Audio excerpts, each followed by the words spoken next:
Ask away. We wanted men.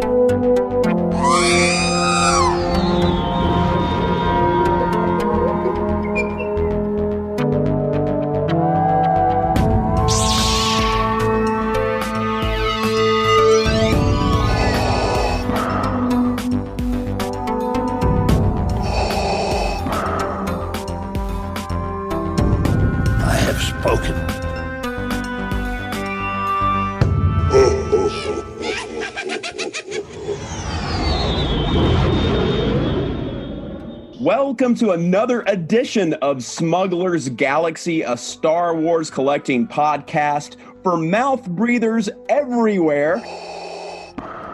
I am co-host John Waterhouse, and joining me today, as always, co-host Glenn Williams. Glenn, how are you, man? I'm good. How are you doing? Doing great. And we also have Justin Haney, another co-host of the program, here with us today. Justin, what is shaking? Cheers, gentlemen. How we doing today? Doing great, and doing especially good today because we have an extra special guest on the program. Please welcome to Smuggler's Galaxy, someone who knows Star Wars collecting from the inside out. Please welcome Brandon Giraldez, president and founder of Beeline Creative in Marina del Rey, California. Brandon, welcome to the show. Hey guys, aloha. Thanks for having me. Aloha. It's great to have you, Brandon. And among Beeline's creations are Geeki Tikis, a line of ceramic tiki mugs featuring well-known pop culture characters. Now, arguably the most popular Geeki Tikis of all are the Star Wars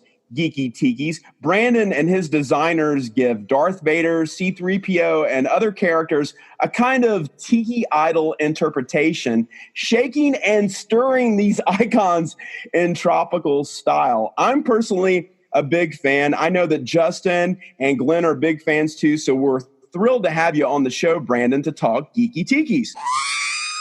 Awesome. Thanks, guys. So why don't we kick off things and talk about how this all started, Brandon? Let's talk about the backstory, the origin story of Geeki Tikis. Yeah. So I come from the action figure world. I used to work for a toy company, a couple different toy companies. Jack Specific is one of them. Jada Toys is another one.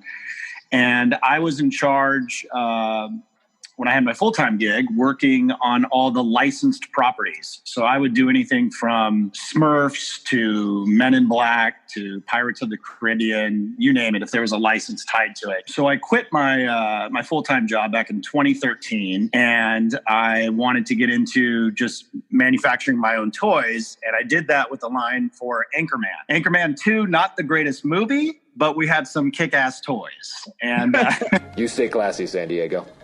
So we started there, and really I had no plan to get into the ceramic drinkware, or I had no experience making mugs, but I was a toy guy. So I developed action figures for Pulp Fiction and Anchorman and a number of different things, bobbleheads, collectibles, that sort of thing.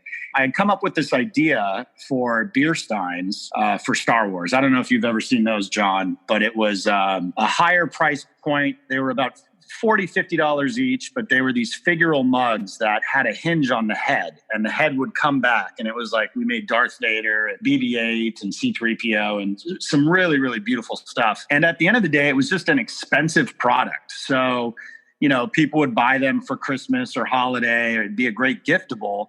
But it wasn't something that you could really collect unless you had very deep pockets, because, you know, these things were $50 each, and to buy the full set would just cost you an arm and a leg. So I really wanted to come up with something that was more collectible and at a better price point that people could dive into. And that's kind of where the idea for Tiki came about. I'd always been a fan of Tiki mugs and going to Tiki bars and that sort of thing, but I never really thought about putting the two together until then. And we did some concepts, and next thing you know, Darth Vader was the first one we did, and that's kind of where it started.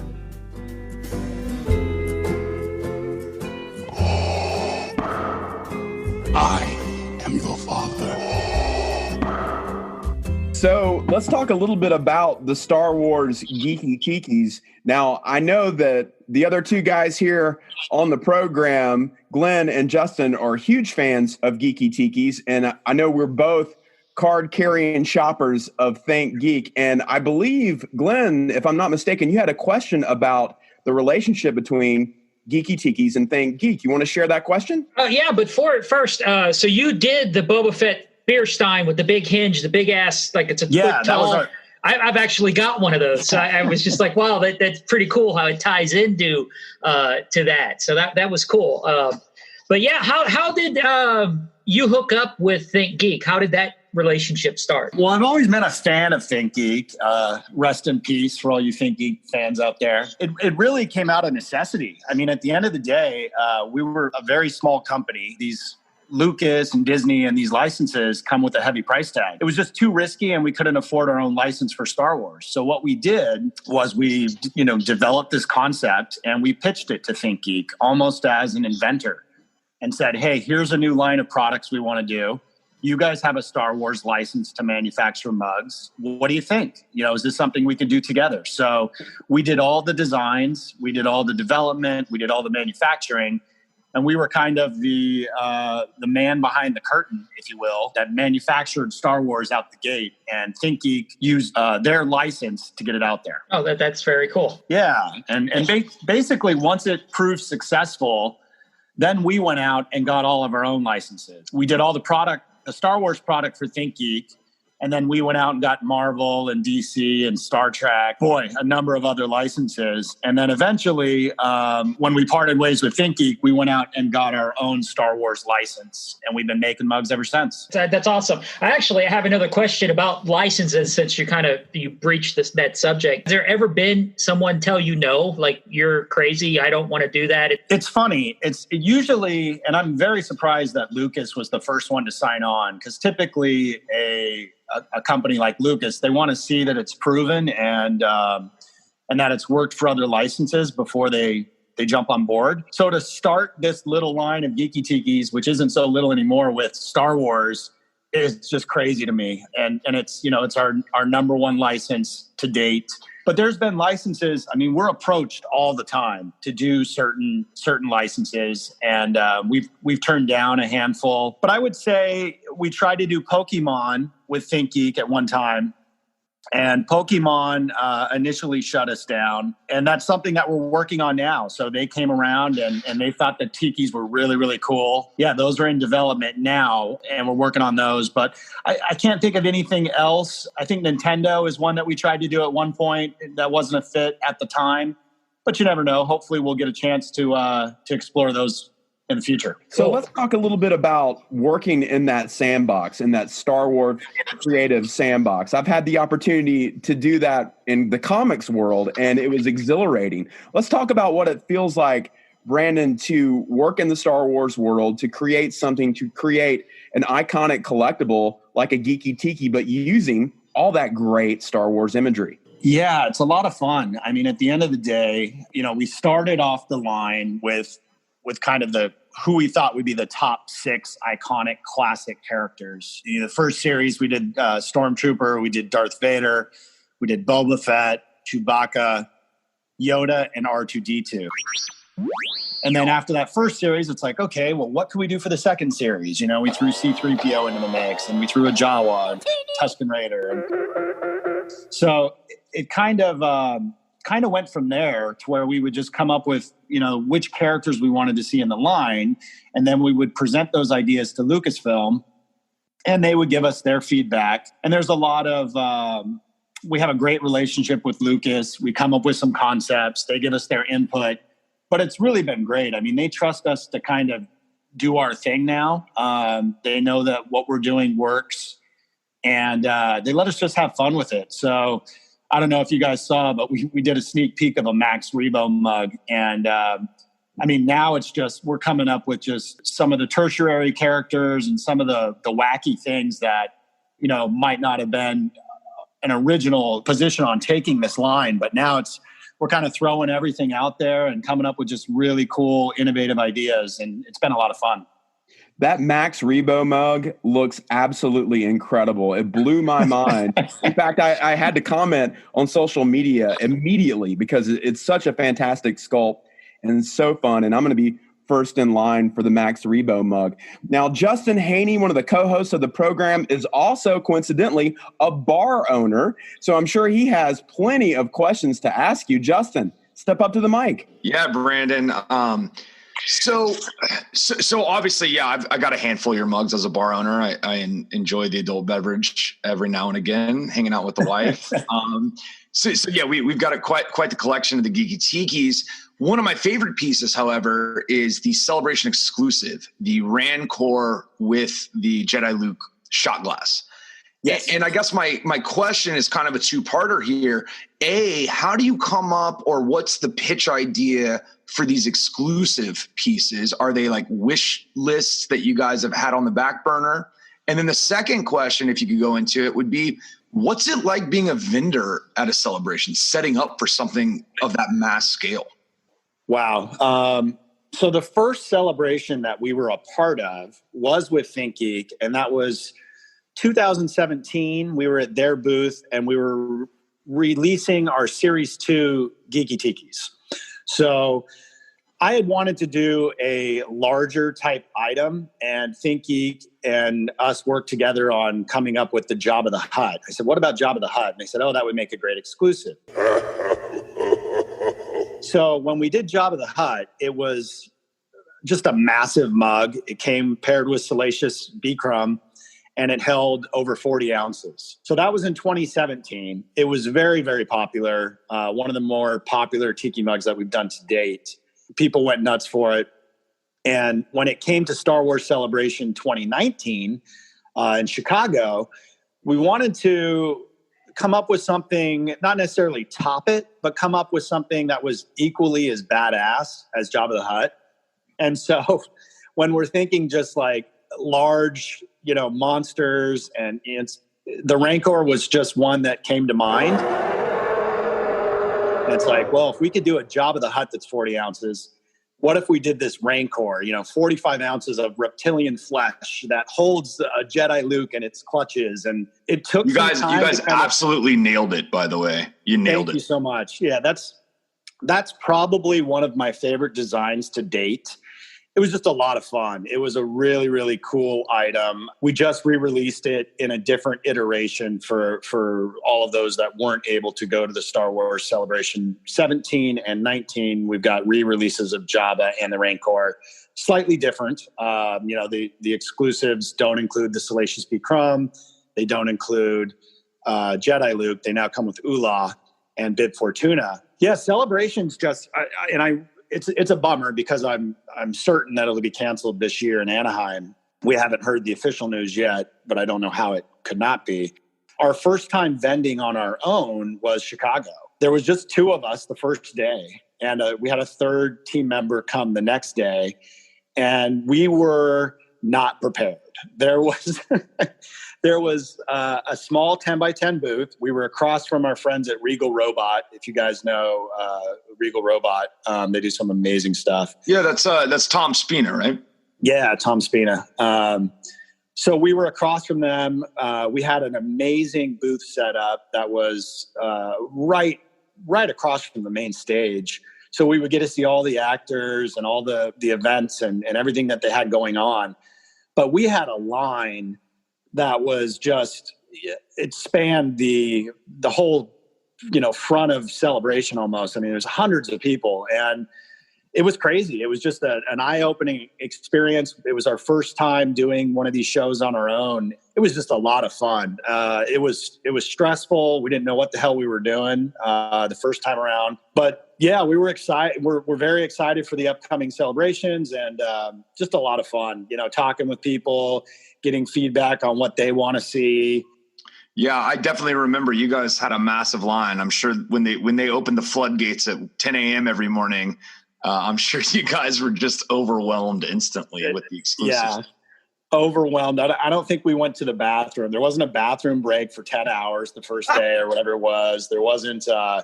We had no water, no Cliff Bars, no nothing.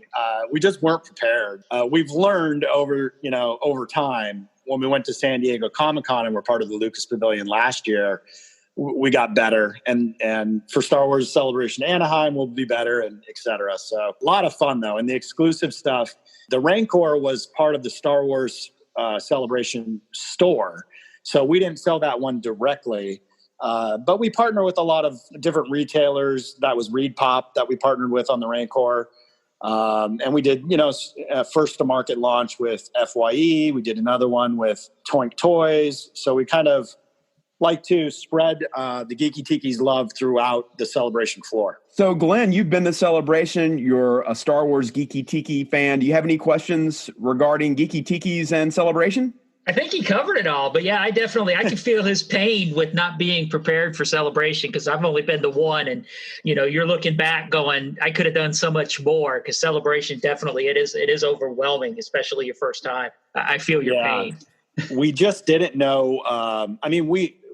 We've got a good following. We thought we would do a decent job. We didn't know what to necessarily bring. And a lot of it was pre-orders. So we were doing a pre-order for our Millennium Falcon and an 18-piece mini muglet set. That's just crazy. It's probably one of the craziest things I've ever designed. But those two items we were doing pre-orders, and it was just people were lining up. And some people, you could tell some people are very, very huge fans of Star Wars and or our Geeky Tikis. And there were some people that just wanted whatever was, exclusive and first to market at the show, and didn't really care what you were selling as long as it was tied to Star Wars. It was crazy. Now, I do have a question about fans, because you do have the people that collect, like the Funko stuff. And do you guys have the mega fans, who has every piece of a product that you've ever released? Is that something you guys keep up with? Yeah. I mean, we've seen a lot of crazy collections, and I've met people personally that have almost, if not every Geeky Tiki we've ever made. And I don't even know how many that is. I should. We've done quite a few hundred, I believe, at this point. But yeah, I've met these people. And when we had our lounge, we had a Geeky Tiki's lounge in Hollywood. We had one gentleman drive all the way from, I think he's in your neck of the woods, either from Georgia, somewhere out there, but he drove all the way just to come to our store and pick up some items that he couldn't get anywhere else. And then I met him. His name was Will. And then he drove home. Oh, wow. We do have to say we've got some fans and some really hardcore collectors is an understatement. I mean, it's amazing. And we make so many now that, we've got different fandoms. There's people that collect everything. There's people that collect just Star Wars. There's people that collect the horror genre, which has become very popular for us. And now we're doing, Golden Girls and just all sorts of things. And it's just similar to Funko. It's kind of what's your fandom and what are you guys into? And we like to think that we have a Geeky Tiki for everybody. Yeah, y'all definitely do. I'm looking through the website right now, and it's crazy the amount of stuff you guys have. And I've got to be careful because, I'm one of those completist collectors. So I got to be careful dipping my toe into the land of Geeky Tikis, because I could go overboard real fast, because I did it with Funko, and I've got 5 totes sitting in my garage that I'm trying to get rid of, because I'm like, why the heck did we do this? Because it takes up so much room. But instead of a bobblehead, you've got a glass that is functional and you can put it to use. Exactly. It's more fun than a bobblehead, right? Right. That is true. That's a great selling point. I need you guys out on the road with me. So, Brandon, getting back to the Star Wars characters and some of your favorites, you were talking about the Rancor and Luke exclusive ranks up there as one of your favorites. What are some of the other Geeky Tiki mugs that really stand out to you that you really enjoyed having a hand in creating? Oh, boy. I would say Bausch Leia is one of my favorites. We put a hole in her hand so that she holds a skewer stick, a bamboo skewer. Wow. So that one is just really, really cool. The Death Star is another one that's a lidded mug, lidded tiki mug. I would say that's another one of my favorites. BB-8 is another lidded mug that's really cool. so that you're not cutting the character's head off essentially, but you're getting a new take on a tiki mug. Those two are really cool. I would say from the second series, my favorites. Second series have a lot of characters that I really love. The Tusken Raider, I think, has great details. The colors just work really good for him or her. The Wampa, the Tauntaun, just a lot of fun stuff. And I mean, we're always trying to evolve what we do too. You know, our original R2-D2, for example, was just a white mug with a blue interior, and we've since re-released it with a nice blue wash. It just captures more of the details of who R2 is. It's just, we grow, we learn. You know, if we could try something new, we try it. That was a lot of fun, giving that a facelift. Same with Chewie. Chewie's another one that we re-released recently because my original design had an angry mouth, and Lucas didn't approve it. They wanted to go with more of a smiling mouth. Once we designed, a few dozen of these tiki mugs, they let us go back and make the changes of the original tiki that we wanted to do, which is really cool on their part. So yeah, I wouldn't say that. I mean, I love all of them for, I definitely have my favorites. They're all very fun to create, and they all marry with each other very nicely, I think.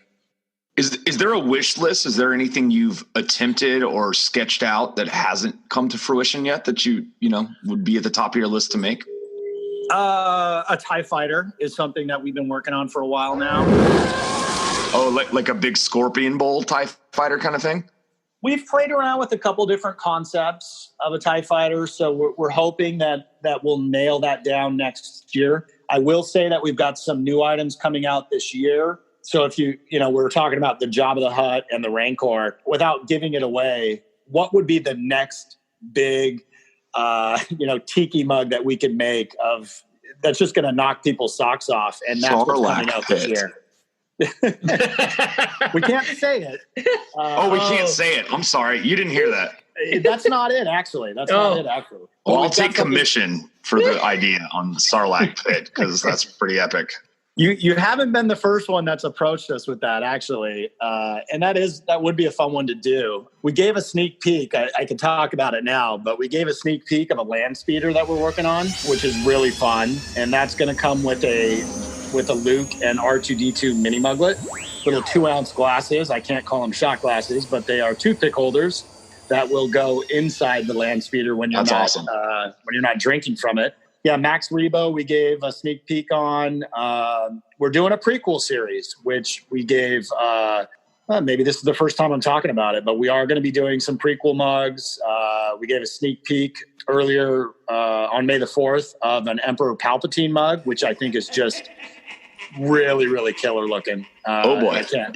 Justin will take the pre-order now. He don't care what it looks like. Take my money away. Go ahead. So, the beauty about Star Wars is, unlike any other license, Marvel, yeah, sure, there's, a number of different characters within the Marvel world and DC and things like that. But Star Wars has more characters that you could tap into within all the different worlds, and there's just so much potential there in terms of not just characters but vehicles and space stations, and there's just so much to do there. So that's probably why it's the perfect license to develop this brand for. Oh, it's so amazing. I mean, the possibilities are endless. You just look at the action figure lines and there you go, right?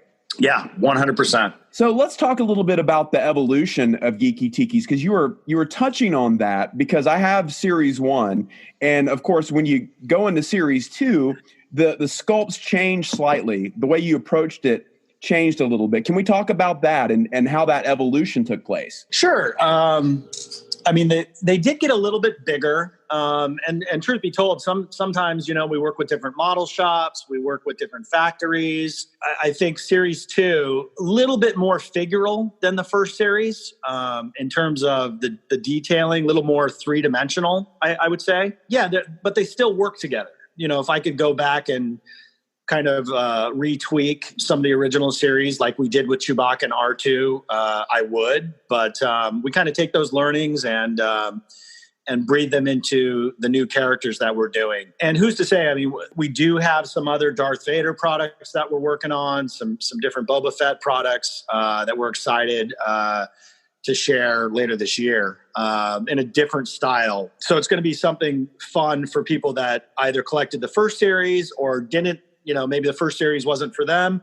When they see these new iterations in a completely different style, I think it's going to knock people's socks off. So what was the reaction like when you guys released information that, hey, we're going to do some Mandalorian products? You've got the Child, you've got the Mandalorian mug out there. What was that like? Did that go crazy? Oh boy. Well, I mean, just like the world, the whole world, I'm a huge Mandalorian fan. I can't wait for it to come back. As a Disney licensee, I wish I would have known about the Child, which I didn't know about. Nobody knew about. But on one end, when I was sitting there watching the show on Friday, when I saw it for the first time, I was like, oh my God, just like everybody else. That's so cool. And then the other side of me is going like, damn it, I wish I knew about this so we could have product out there in the market. That's the hard part. But I would say the next morning, literally, no joking aside, the next morning we had a concept for the Child that we submitted to Lucas. And our goal was just to try to tap into the very few products that were out there. I mean, it was Funko. I think really it was just the Funko Pop was up for pre-order. That might have been it at that point. And it was all concept art and everything. I think everything is coming out now, May or June.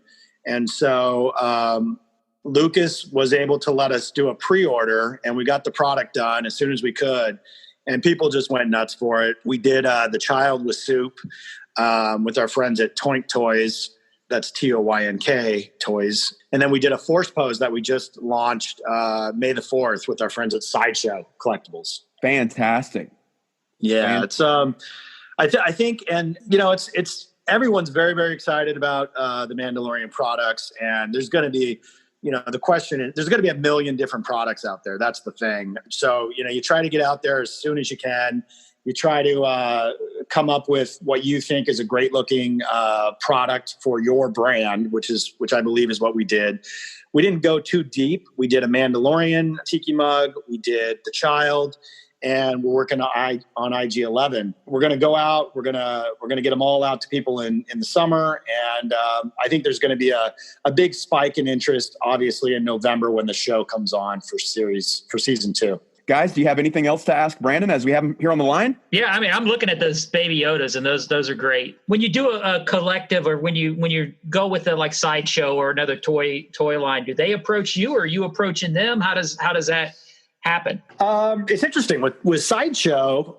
They reached out to us on our website, and it's cool. I mean, it was really cool because I'm a huge fan of Sideshow's work, and for them to approach us and say, hey, we'd love to carry your guys' Geeki Tikis. We're interested in the Mandalorian. That was pretty cool. So having, our product line with theirs, obviously it's nice to, introduce something that's not a crazy, $300-$400 price point that's able to tap into their fandom and their collectors, which is great. I would say it's kind of a mixed bag in terms of, we go out to our retail partners that we sell to, the Amazons of the world, FYE, Box Lunch, Entertainment Earth, Big Bad Toy Store, those sort of accounts. And we have accounts approach us all the time, Books A Million and Sideshow and these other accounts. So it's great. Our little brand is kind of taken off. It's getting the awareness. It's on people's radar.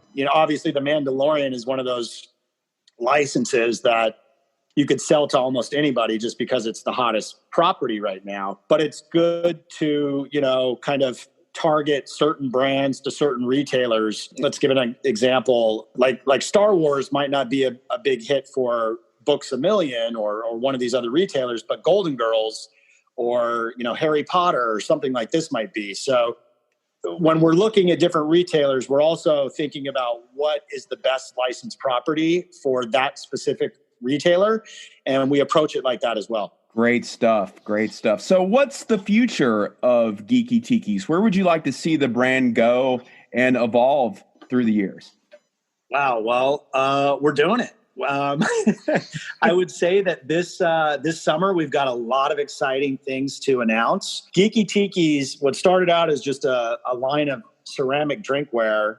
We started doing plastic tumblers. We started doing the little shot glasses.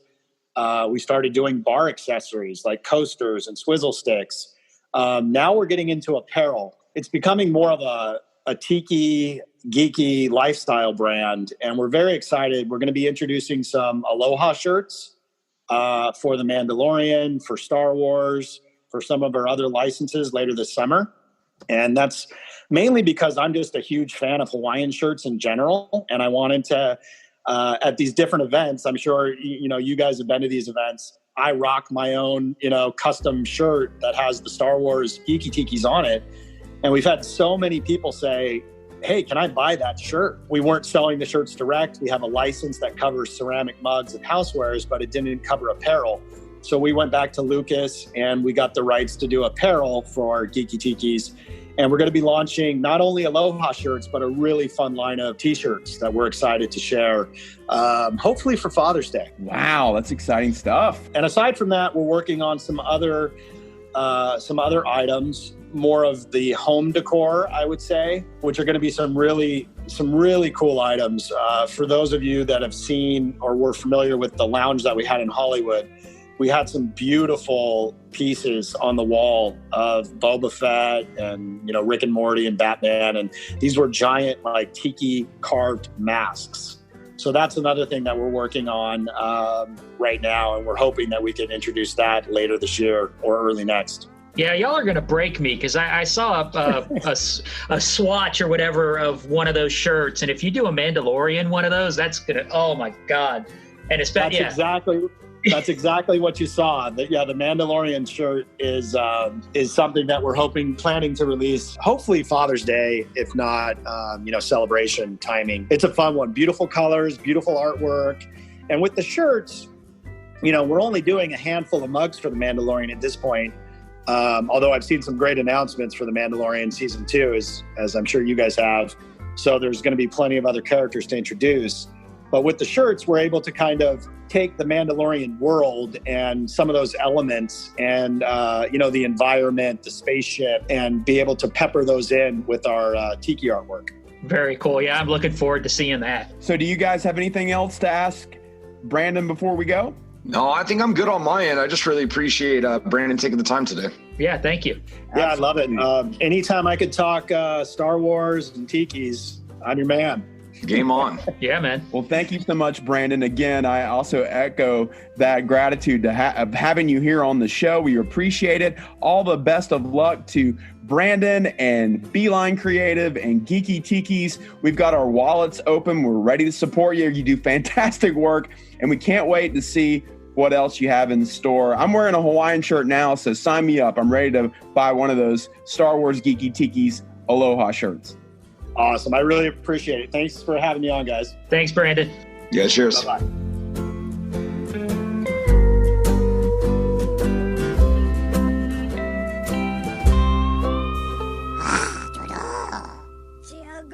Go,